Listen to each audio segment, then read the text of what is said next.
श्रीमद् भागवत गीता 370 पृष्ठ पे लिखा हुआ है, ओम तत्सत। ऐसे यह 3 प्रकार का सच्चिदानंद घन ब्रह्म का नाम कहा है। उससे सृष्टि के आदि काल में ब्रह्मांड और वेद तथा यज्ञादि रचे गए। ओमकार के प्रयोग की व्याख्या यहाँ है।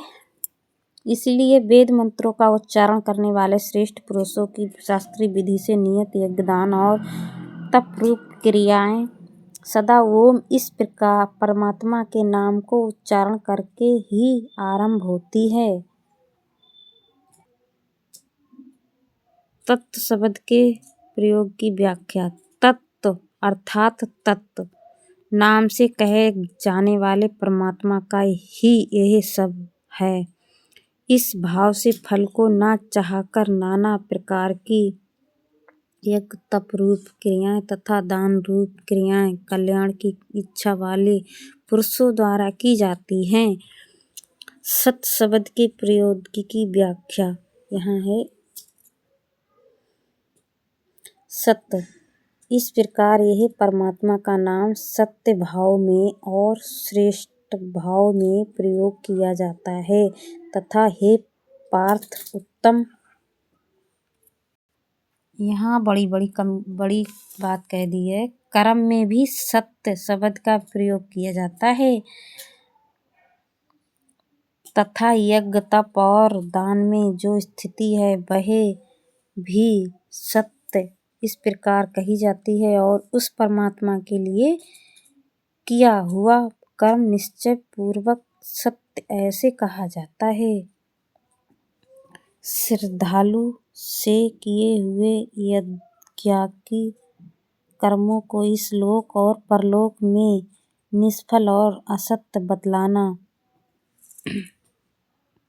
हे अर्जुन, बिना श्रद्धा के किया हुआ हवन, दिया हुआ दान एवं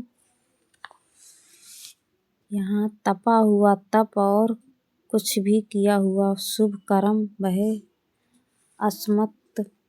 असत्य इस प्रकार कहा जाता है। इसलिए वह न तो इस लोक में लाभदायक है न मरने के बाद ही।